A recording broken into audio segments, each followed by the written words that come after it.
So here we are in the aftermath of last night's events in the WNBA with the Indiana Fever and the Connecticut Sun.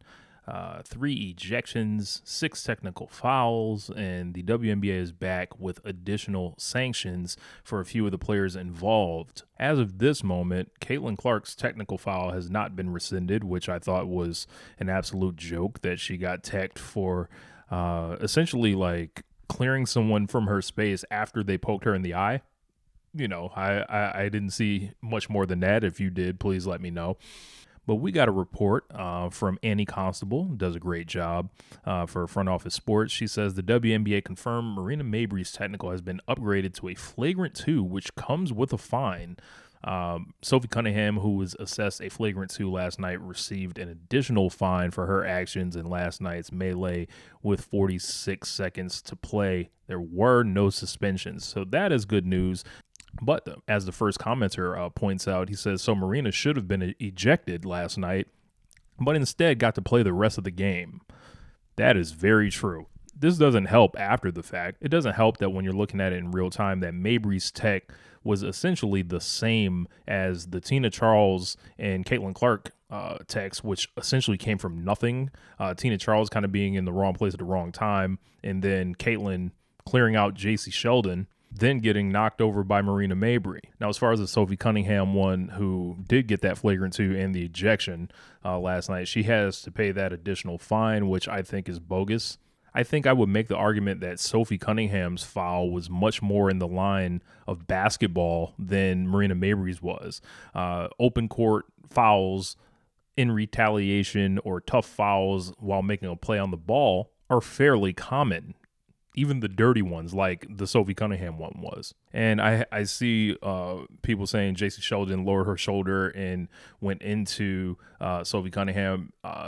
That, when I read those comments, that just shows me that you don't really understand how initiating contact on a fast break works. That's what you're supposed to do as an offensive player, is try to go into the defender and draw a foul. But I think what JC Sheldon wasn't counting on was it was time.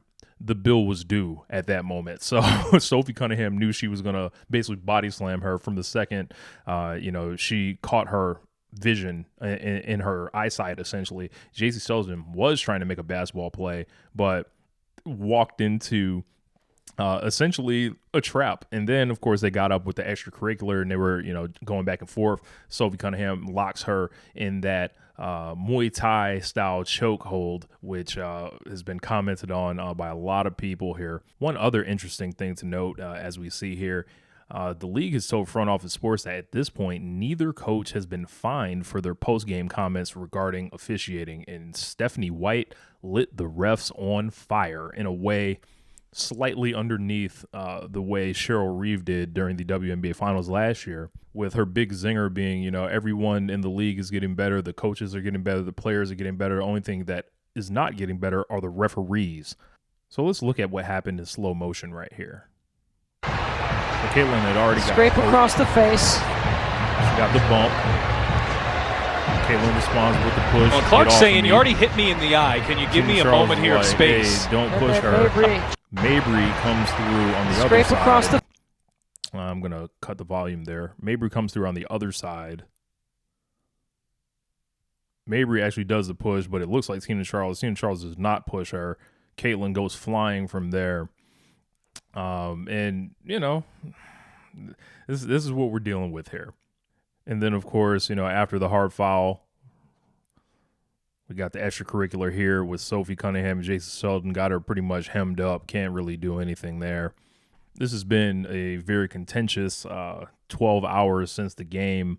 A lot of people on ESPN saying ridiculous things, like Monica McNutt saying she had no problem with Marina Mabrey's foul. And I look at that in comparison to the Sophie Cunningham foul, which I have seen people say has no place in the league, unsportsmanlike, when that actually is a lot more sportsmanlike than the Marina Mabrey one. Marina Mabrey was completely disconnected from the play, had nothing to do with it. There was no play even going on when Marina Mabrey did that. We see hard fouls in transition all the time, regardless of how dirty they are or what the intentions are. And that goes from, the 1980s going forward, like in pro basketball, men's or women. So last night I made a video immediately after the game, my normal game review that I was going to make, whether there was a fight or not. And there were a lot of interesting comments in my comment section. There was one in particular that I thought deserved a longer response. So I'll stick the card above with the link so you guys can look at that video if you did not see it last night and see what I said, and then the comment that I got that I'm about to display here. So this comes from Black Thracian. So in the second quarter, Caitlin can say, I can do WTF I want, and then shove JC in front of Mabrey. It happens again after the eye scratch. Caitlin shoves her again in front of Marina, and Marina reacts. So let's break down that statement right there. So when she's saying, I can do WTF what I want, I think leaving the context out is completely intellectually dishonest. And when Caitlin says that, that means she can do what she wants on the court because the opponent cannot stop her. There's nothing disrespectful about that. That is normal trash talk. The shove, okay, I'll give you that. But if you know the history between J.C. Sheldon and Caitlin Clark, this seems kind of normal. Then he says it happens again after the eye scratch. So the eye scratch is, a worthy and valid thing, I believe. There are other alternate camera angles that came out that shows Marina Mabrey was looking the other way. She didn't see the scratch of the eye. She just saw the fracas and then, took her opportunity. So moving on. He says, so basically everything you Indiana Caitlin fans are celebrating Sophie for is exactly what Marina did for JC. I'm sorry, is JC Sheldon getting targeted every game? I'm sorry, has there been, multiple highlight reels made about JC Sheldon that show her getting ragdolled from various defenders, big and small, all throughout the league? Has there been like a focused push on officiating around JC Sheldon? No? Okay, let's keep going. So he also goes down and says, Indiana Caitlin fans, I have a question because I keep seeing these narratives about the league needs to protect its best player.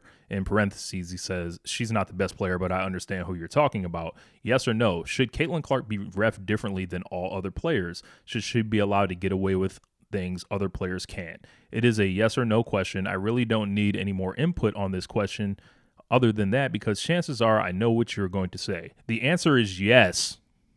Should Michael Jordan be treated differently? Yes. Should Kobe Bryant be treated differently? Yes. Should Steph Curry be treated differently? Yes. Should LeBron James be treated differently? Yes. This is the class of player that we're talking about. The straw that stirs the drink. And if you don't understand that, I can't make you understand that.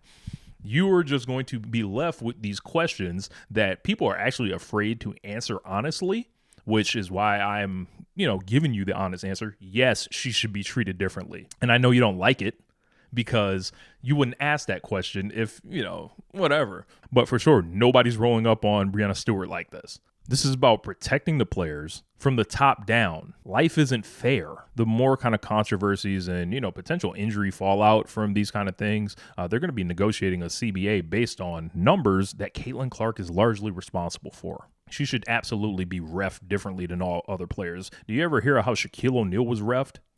You could call a foul on Shaq every time if you want, but who wants to see that? Shai Gilgeous-Alexander has his own controversy going on in the NBA. But if Shai Gilgeous-Alexander got hit by a bus tomorrow, it wouldn't matter necessarily for the league itself. They cleaned the game up in the 80s and 90s when Jordan was coming up through the bad boy Pistons. The same thing should be happening with Caitlin Clark. And if you don't understand that, I believe you're being dishonest.